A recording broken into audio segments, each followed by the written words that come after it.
Welcome, shadow dwellers and creators, to another episode right here on the House of Shadows and Ink. My guest today is Cayman Cardiff. Cayman, welcome.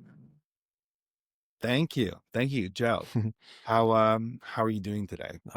Always awesome when I can chat with fellow creative person and just a big fan of. We'll get there, so people will see why I'm a big fan. Okay, so in a few paragraphs, whatever, sum up, tell us. We're gonna dive much deeper, but tell everyone just who you are, what you do.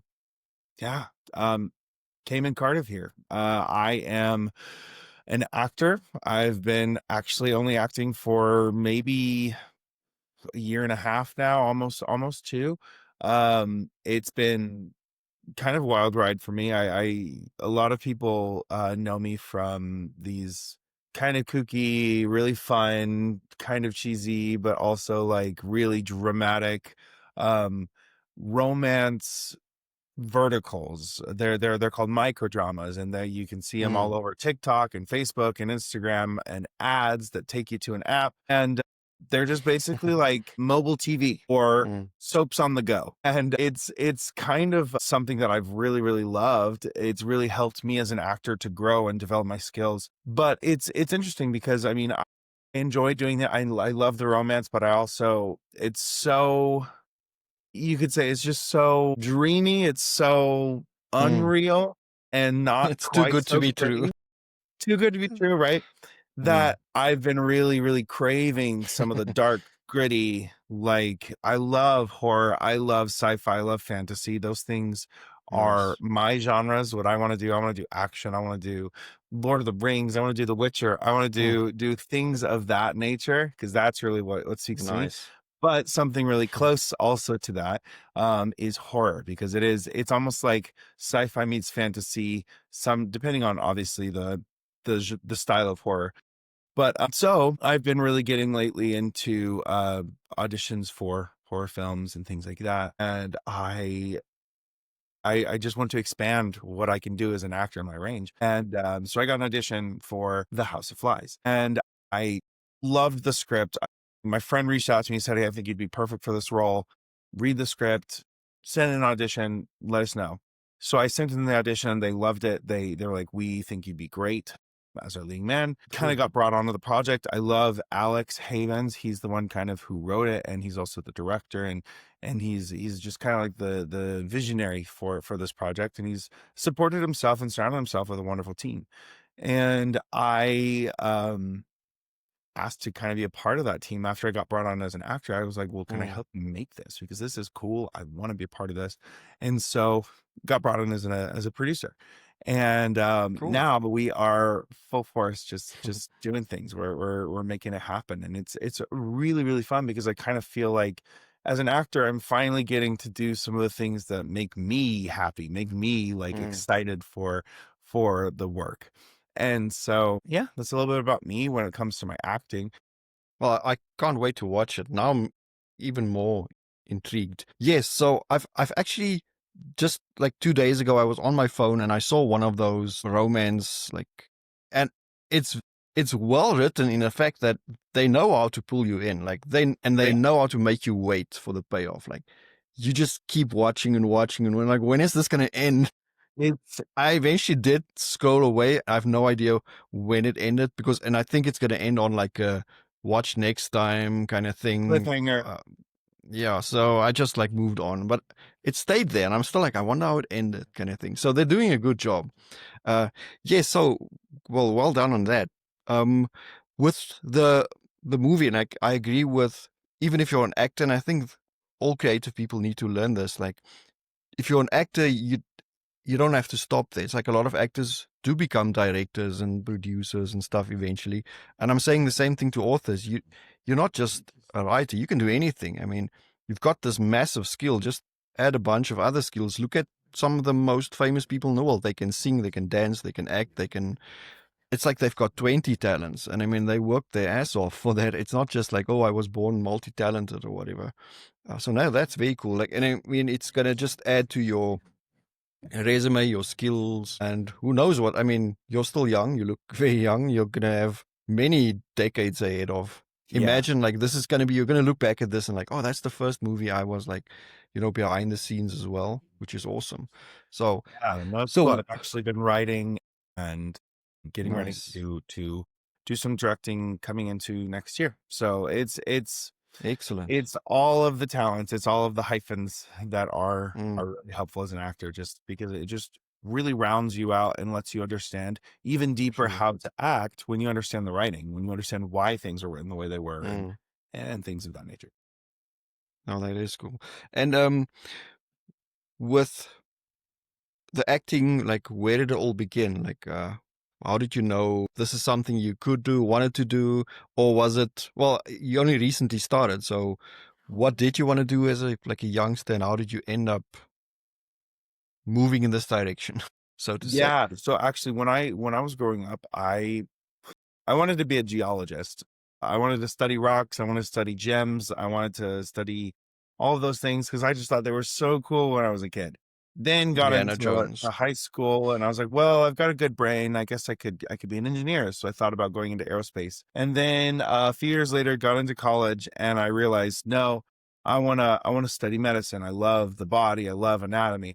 I've just always been somebody who loved and is fascinated by many different things. And then, like a year before I graduated, I realized I don't want to do medical school. I don't want to be doing the same thing for the rest of my life, which would be in a little box doing surgeries for forever. So I quickly switched from my my minor at the time was Spanish and I made it my major. And so I graduated in Spanish because I figured I could do anything with Cool. a degree where I could just communicate with more people. My profession is people in general. I just love people. That's And nice. so just being able to communicate and work with more people was more important to me.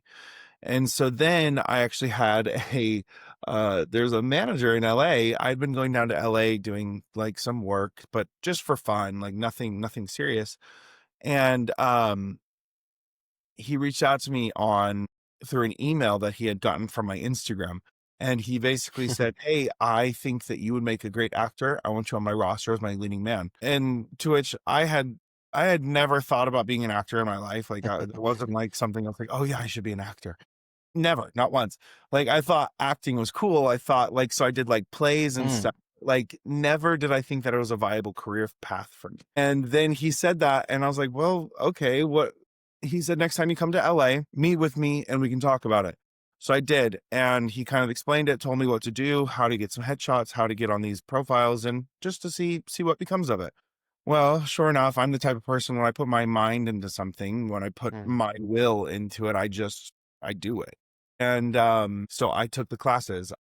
I got the headshots. I got on the profiles. I started doing auditions, and I wanted to improve. Nice. So I made myself improve. I learned, and I listened, and I watched. And yeah, sure enough, I got into a Lifetime movie last year. That was my first ever acting job, July of last year. Um, and then got a big commercial in September of last year. And then I started doing these micro dramas, these verticals in October, so a year ago.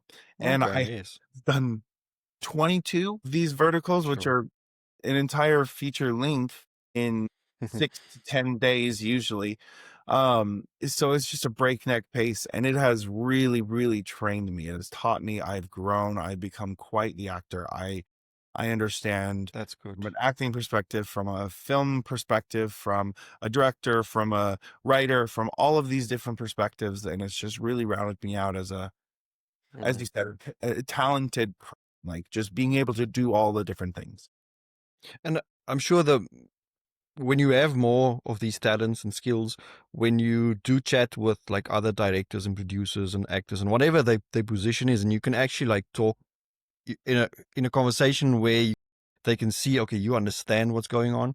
It's going to Yeah. open up so many doors for you. It's not like, oh, there's another, just he's an actor, you can step aside, like, the directors are speaking. You're going to be part of those conversations, Oh yeah. and it's going to open so many doors. Whenever I'm on set and I'm like, oh, well, what if we did it like this? This might say, because like when you're doing 12 hours a day and you're doing 12 pages a day, you have to film so much. You can't stop. You have to be constantly Mm. filming, because if you are, you're wasting time, and then we're going to go over, and nobody wants to go over because that means production pays more and all of this. So I do what I can to give suggestions like, hey, I've done this before. We could simplify this part of the script and just say he does this, and that would rid of an entire setup. Would that work? And they think like, oh yeah, that actually would work. Let's do that. And so then like directors and producers will approach me and like, have you ever thought of directing before? And I'm like, yeah, but right, I'm acting, but I will be directing. And so yes, that Nice. does happen. And being able to hold those conversations is really, really helpful, because it just shows that you're capable, and then people trust you. And I try not to ever take that trust lightly. Like, I try to make sure that if I say I'm going to do something or can do something, that I can pull through. So Mhm. And integrity. any interest in like screenwriting yourself?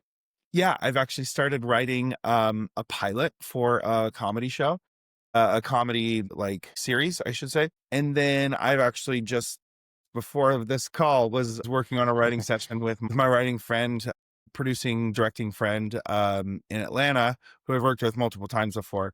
We're writing a short drama for a platform for next year. So yeah. That's cool. I actually wonder if, like, these short films on the platforms and stuff, like, they're probably going to get really big. I mean, it's already big, but They're I yeah, think they're it's going to they're get. gonna do nothing but grow. Mm, no, definitely. So, yes, back to the horror movie. Like, tell us about that. Like, Yeah. So House of Flies, I was approached by who will be my co-star, who is a friend of mine when I was doing personal training back in college. I was a personal trainer, nutrition coach, and massage therapist. So I did a whole bunch of different things, but I worked with him, this guy, and he basically called me up and said, hey, we've got this project. My friend Alex has written it. It's really good. It's like a not queer in the sense that it's about being gay, but the two characters in it are exes and they're both men. So like it's mm, on the side. And he's like, I think you'd be perfect for this male lead, the lead role, because I've seen what you've been doing through your Instagrams, so through all these movies and things like that. And I think you'd be a great fit. Would you audition for it? And I said, yeah, sure. I read the script. I really liked it. I thought it was a really, really well written script, a fun idea, and sent in the audition, got it. And basically, House of Flies is, I like how it's set up, because it is basically just me and my on-screen ex get together for a weekend of trying to see if we can be friends after all the shit hit the fan, proverbially. And mm. so he my ex says, hey, I rented this Airbnb. Let's go out. Let's talk. We can still be friends. I'm not looking for anything romantic or anything like that. I just want to see if we can if we can at least like make things civil. And we can go hiking. We can go and just get away. You've got your art stuff that you're doing, and we can just kind of get away and relax for a bit. And I agree, kind of hesitantly, but I say, sure, okay. We go out to the middle of the woods, obviously, and from there, horror ensues. And there's a creepy couple that's at the Airbnb. It's their Airbnb. There's creature horror. There's Nice. suspense. There's otherworldly entities. Like it's really good, but it's really well exposed. It's shown really well, and it's very cohesive. Mm, And then at the end, it leads up to potentials for interpretation, but also it's a very, very cool kind of flip where you realize. So okay. there's a lot there. There's drama, but there's also horror. There's really good story elements. It makes me very excited to film it. We'll be filming. Currently, we're slated for December in Tennessee, and obviously we're on the Nice. production. So we've done like an Indiegogo and gotten some funds there, but we also have other investors and other places, and we're just finishing up getting the rest of the money so that everybody can get paid for their work, and then we'll go into production. Oh, that's very nice. Yes, I saw in an email that you guys did. There's like an exclusivity that with who was it? It's like a horror website that's also like promoting it. So they are. I mean, people are taking note of it. They Yeah. promoting it. They like want to make sure they get in on the, well, not the action, but like just to be a part of it, because that is cool. I mean, it's always cool to be a part of anything that's special. I mean, it is special when creative people come together and just like create something. It's I agree. sometimes magic happens. So. Oh yeah, that's one of my favorite parts on set is when I'm working with people and you could just feel you can just feel that what you're doing or shooting or creating is powerful. And Mm. I'm excited. I think there's gonna be a lot of those moments on the No, set of House of Lies. I'm definitely gonna check it out. So for like the normal people, where will we be able to see it? Can we buy a copy? Yeah, we're I'm a still working. physical guy. Like I like hard copies. We're still working with the distributors. We're pitching to distribution companies just to kind of find the best time, the best deal. We're hoping for sometime later next year, but obviously it just depends on which distribution company we get to work with us. But yeah, I think if all goes well, hopefully mid to late next year, when around the spooky season comes back, Mm. we'll be seeing House of Lies. Oh, excellent. Yes, and there's a lot of horror movie film festival stuff. Like, I mean, you guys can. That's a full-time job, just like entering into all those festivals and do Yeah, showings well, and awards. Alex has already entered his script into a lot of those festivals and it's won awards. It's a really good script. It's Nice. got a lot, it's got legs. And so that's what I'm really Mm. excited to bring those characters to life through the magic of movies and cinema. Mm. Oh, I agree. It's definitely magic. Yes. Yes, and who knows? Like, so anything. Oh, are you very focused on this project now? But anything that you're already like eyeing for the future, like to do next Yeah, year? I've got a project that I'm going to go up to Vancouver to film. I'm very excited Nice. for that one. That one's going to be another microdrama, vertical. But it's cool because it's actually a older Bollywood hit, one that pretty much everybody who follows Bollywood would know, that is being Mm. adapted into a microdrama. Obviously, there's not going to be like the dancing and all that kind of stuff, but there will be the story and it will be recognizable. And that's something that I'm really excited for. That's being filmed in Vancouver we're going to start next week. And then after that, there's a few of like another project in between that and the House of Flies in December. But then I'm just really excited because, like I said, I've been writing that comedy pilot Mm. for either like a network or a streamer TV show. And I'm very excited for it because I think it's good. I think it has a Cool. lot of potential to be something that a lot of people can relate to, a lot of people will find funny.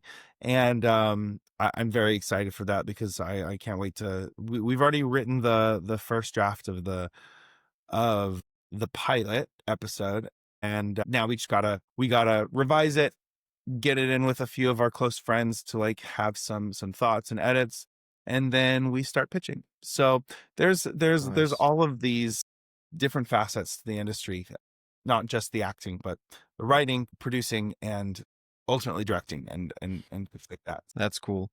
Well, I'd say I can help as a story coach, but my strengths lie more to like, the scary stuff. But always there if there's anything story wise. Yes, and I was thinking now, I was speaking to Terry Harden a few weeks ago. Now she was a puppeteer on the original Ghostbusters movie, and she was on the original Dune and like a whole bunch of stuff. I mean, she's been in the movie business since like the 1970s. And a piece of advice that she gave that I definitely want to make sure remember, whatever, is she said you have to take note of everything, like record everything, take lots of photos, like make notes, all like the major, not just like the people you work with, but like what you learn from them, like because there's going to be so many highlights and so many career moments that eventually they're all just going to blur together. So, I mean, Yeah. I think you've still got a long career. So maybe take photos. I mean, and she showed us photos like her and the actors like Dan Aykroyd and who's the other one? I'm forgetting. She worked with Michael Jackson and on like a Uh, Disney thing. I mean, there's photos. And I mean, now she's an old lady and there's these photos of her still young, like different hairstyles every time. And now she's gonna write a memoir about like her whole life journey, and it feels like you're still at the beginning of that journey, and you've got like a bunch of awesome stuff still coming. So we definitely keep an eye on it.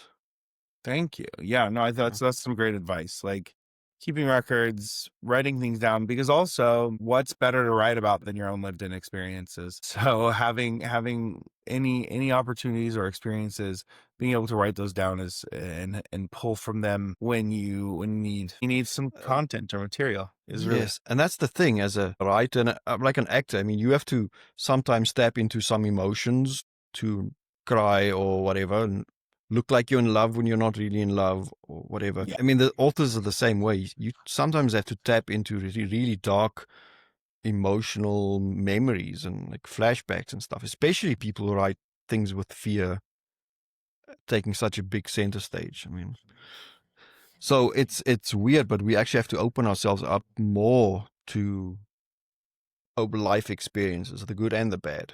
So, and eventually one day you're going to use all of this stuff that's happening. No, Oh, that is that's so very cool. fair.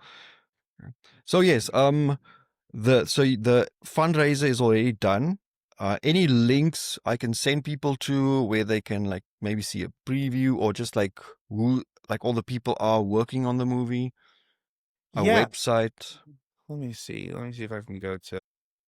If you send it to me later on, I'll just Yeah, I'll add it send in it the to you later. description, and people There's can no just that'll check the work. description, click on the link.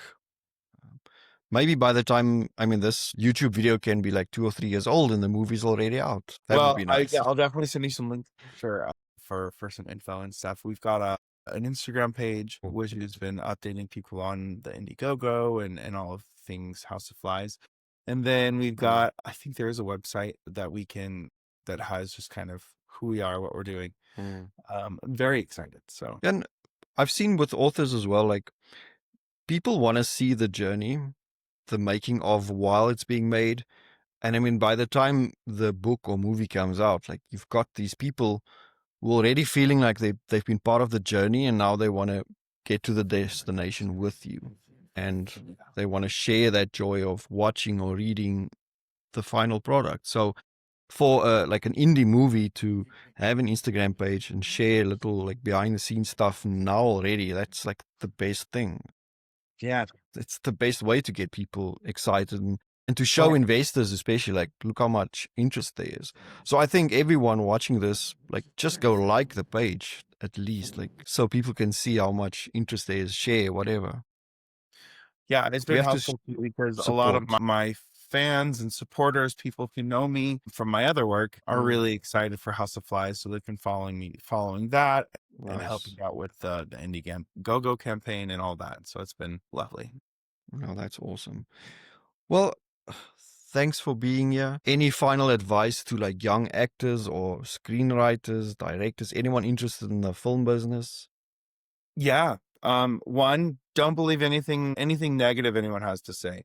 Obviously, be Mm, a realist, like understand your strengths and weaknesses, but don't let anybody tell you can or can't do anything, because it really is ultimately up to you and what your path and your way on this world is. I mean, I'm a living testament of that. Like I was never going to be an actor, never thought about it, and then all of a sudden within a year doing well and supporting myself full time with acting. mm, So it's something, and that also extends to writing and directing and producing. Don't let just one of your titles make you think that that's the only thing you can do. If mm, you want to write something, if you want to star in something, if you want to produce something, don't wait on somebody else to do that. Go do it yourself. And I know a true. lot of people have said that before. That's not, but it's something that I'm really, really finding is true. If you want to write something, get a friend, tell them about your ideas, somebody who's written before, and have them, if you trust them, write with you, and then Mm, show you how to do it, and then you gain that confidence and you say, yeah, I can do this on my own, and you do. that's And good. that is what I would suggest. I think it's becoming like the old days of like, you know, the father would send his son to like as an apprentice to like a shoemaker or a bricklayer or whatever. And you have to start with someone who's been in the business. And thankfully, in many communities, like creative communities, I've seen the people who have been there for like 20, 30 years, they like to teach, they like to impart wisdom and stuff. And I think it's because people helped us and now we feel like we have to help back. But it's also like if you really want to master something, you have to teach it. For me personally, like whatever I learn, I teach and I remember it longer. Otherwise, I'm just going to forget it. I've got a very bad memory, but I'm a good teacher. So thankfully, and again, it's like whatever skills you have, use it to your advantage. And whatever skills you don't have, go and learn it. So that person who says you can't do something, it's like Exactly. Don't say, one "I point can't in do that." time. Nobody could do anything until they learned how to. Yes. And that guy saying that is one point in time. Like he's talking about that day. Like your path is still many years ahead. Like you can learn stuff. I mean, you can stuff that I can't do today. Who knows what's going to happen in 10 years? 4 years ago, 3 years ago, I didn't even talk on screen. Like I didn't even do interviews or Zoom meetings, nothing, just from sheer dread. Now I can do like live YouTube chats and whatever else. You just have to incrementally move forward and like Exactly. push yourself a little One bit. step at a time and keep failing. And I know it Yes. sounds weird, but the more you fail, the more you learn. And it's like some people say it's like you grow tough skin and you just don't care anymore, but it's more like a confidence thing. Like when you kind of already know what's the worst that can happen, but you now Exactly. also know what can go right, and if it goes right, it just feels amazing. Yes, So I was no, gonna that's say, it's your excellent. mental thing. If you fail and Mm. fail and fail, it's easy because you're like, oh, well, that wasn't that bad. I It's guess it's I can. always worse in your mind, and that's actually a screenwriting tip for those listening and for authors. You always have to give the viewer, the reader, whatever, the space to use their own imagination, the stuff that they don't see. I mean, because they imagine some weird, freaky stuff, like much more than you can show on camera, on TV, Yeah. and in words. So always give them that little bit of space, especially with horror. So, um, but yes, thank you, Cayman. This has been awesome. I wish you guys all the success with the movie. I'll go and follow all those pages myself. I'll share it on like here on YouTube and on newsletter, whatever, and just support whatever way we can now already and when the movie comes out. So I'm Thank sure you. there was Thank you. something else I wanted to It's say about been that. Sorry? No, I was just saying it's been lovely, a lovely chat. Pleasure meeting you, pleasure talking with you. And I hope No, that you your as fans, well. your followers are just as excited as we. No, I'm sure they are, definitely. Um, Thanks again for being on the show. Have an Where are we now? Wednesday. Well, people are gonna watch this whenever. Have an awesome day, and thanks again for coming on. Of course. Thank you so much, Joe. Have a wonderful day. Thanks. And where's my mouse?